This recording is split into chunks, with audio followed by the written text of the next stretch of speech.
समय पर उससे पहले लक्ष्मी और दरिद्रता फिर भ्रमण पर निकलती है।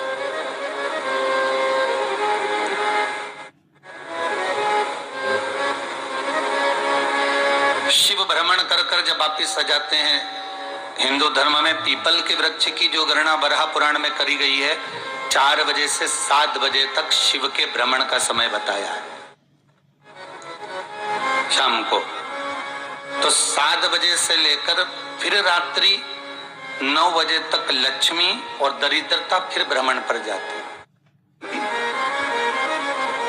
इनका एक समय निश्चित है महाराज। भ्रमण कर कर आ जाना। अब इस बीच में जब लक्ष्मी और दरिद्रता दोनों निकल कर जा रही हैं, तो दोनों एक भाव रख कर जाती हैं कि आज हमको कहां प्रवेश करना है।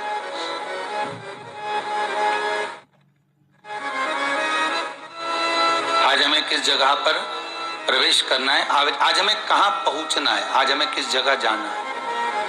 और जिस नगर में जिस मार्ग से लक्ष्मी और दरिद्रता निकल कर जाती है, ये दोनों का जब निकलना होता है, इनको स्थान दिया गया जहां पर स्वच्छता हो, घर के दरवाजे पर रंगोली डली हुई हो, द्वार पर जल छीटा गया हो। महाराज, उस द्वार पर लक्ष्मी प्रवेश करती है तो दरिद्रता भी जाने लगती है अंदर। जब दरिद्रता अंदर जाने लगती है तो लक्ष्मी उसको रोक देती है।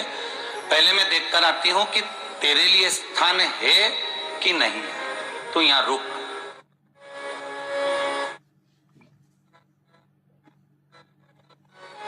कुछ देर तक दरिद्रता बाहर खड़ी रहती है और लक्ष्मी जी की बड़ी बहन जब दरिद्रता बार बार अंदर जाने का प्रयास करती है तो लक्ष्मी जी कहती हैं, जी तू इतनी बड़ी होकर तुझे मालूम है तू तेरा सम्मान होना चाहिए, आदर होना चाहिए, और तू अंदर चली जाए और कोई तेरा सम्मान ना करे तो कितना बुरा लगेगा, इसलिए तू बाहर खड़ी है। मैं अभी आई। अंदर जाती है और जब लक्ष्मी जी भ्रमण कर लेती हैं, अंदर प्रवेश कर कर आती हैं, और प्रवेश कर कर आती हैं तो दरिद्रता पूछती है चले अंदर। तो लक्ष्मी जी कहती हैं, तुझे मालूम नहीं है क्या जीजी कि जिस घर में मैं प्रवेश कर जाती हूं उस घर में फिर दरिद्रता नहीं जा सकती, क्योंकि ये तेरा वचन था, ये तेरा वचन था। अपन दोनों का जब मंगल विवाह हुआ था, मेरा विवाह जब नारायण के साथ में हुआ और तुम्हारा विवाह जब दुसाह मुनि के साथ हुआ, दरिद्रता का विवाह दुसा मुनि के साथ हुआ। जब अपना दोनों का विवाह हुआ था तो अपन दोनों ने एक वादा करा था कि जिस घर में लक्ष्मी प्रवेश कर जाएगी उस दिन फिर दरिद्रता नहीं जाएगी, और जिस घर में दरिद्रता प्रवेश कर जाएगी उस घर में फिर लक्ष्मी नहीं जाएगी। और जब मैं अंदर देख कर आ गई हूं तो तू अंदर नहीं जा सकती, अर्थात लक्ष्मी के चरण जिस घर में पड़ गए उस घर में फिर दरिद्रता प्रवेश नहीं कर रही। चलते चलते फिर दरिद्रता ने देखा और लक्ष्मी जी इसको लेकर गई, और लक्ष्मी जी ने देखा कि इसके दरवाजे पर जल नहीं छीटा गया, इसके दरवाजे पर ना रंगोली डली है, इसका द्वार साफ नहीं हुआ है,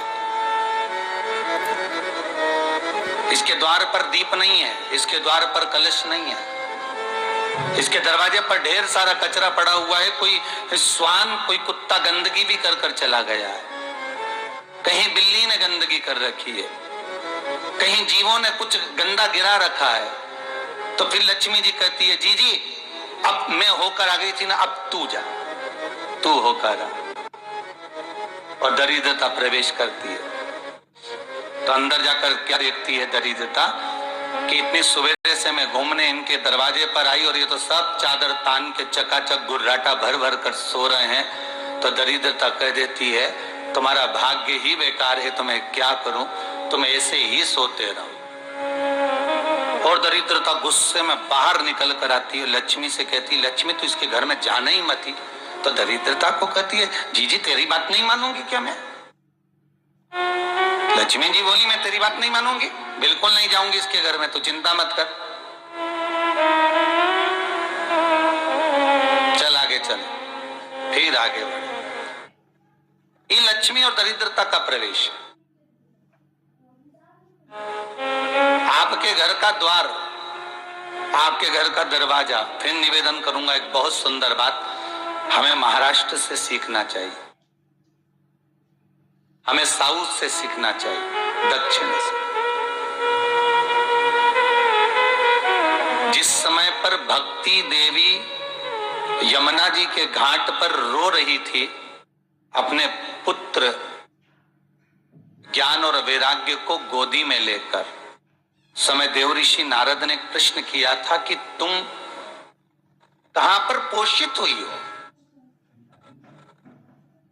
तुम्हें ऊर्जा कहां से प्राप्त हुई?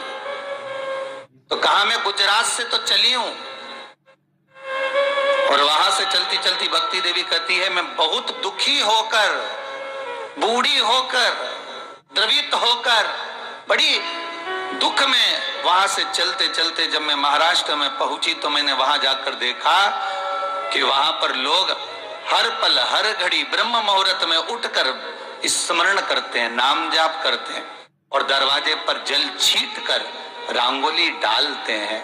तो कह रही है कि वहां पर मैं थोड़ी अवस्थावान होने लगी, वहां मुझे अच्छा लगने लगा। फिर जब मैं और आगे पढ़ी, दक्षिण में जब पहुंची, वहां पर जाकर मैंने देखा कि सुबह से उठकर मंगलाचरण, मंगला स्तोत्र और वेदों की ध्वनि होने लगी। वहां पर मैं और आनंदित हो गई।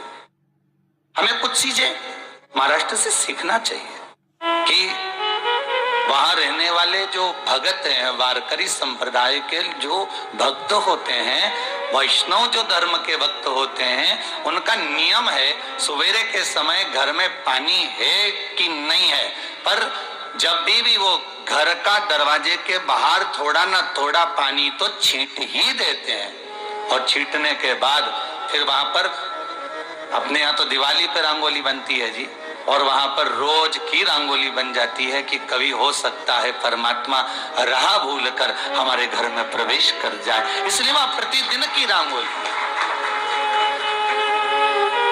प्रतिदिन।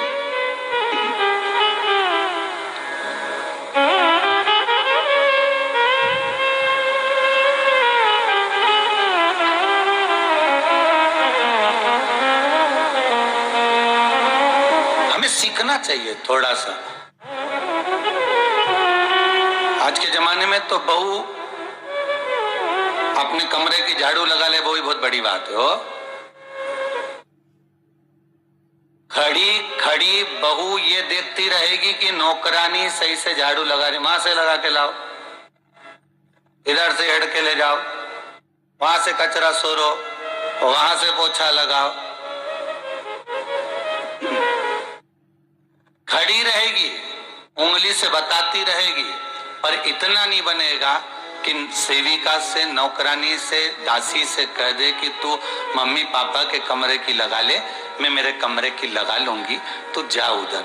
थोड़ा दया का भाव अगर होता तो उसके मन में भी आता कि मेरी बड़ी सेठानी तो अपनी जगह पर है, पर छोटी तो सेठानी की भी बड़ी सेठानी है जो मुझ पर करुणा करती रहती है।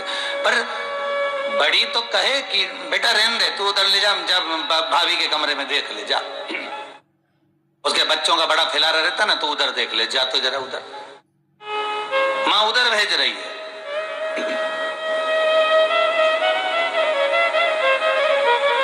थोड़ा सेवा का भाव हमारे भीतर। और एक निवेदन तो हमेशा करा है और आज भी करता हूं, पूरे घर की सफाई करवाओ, पूरे घर में तुम पोछा झाड़ू जो चाहे करवाओ, मना नहीं है। पर एक निवेदन है, रसोई घर के अंदर बहू और बेटी ही जाकर भोजन बनाए तो अन्नपूर्णा सदा कृपा करती है महाराज। बहू और बेटी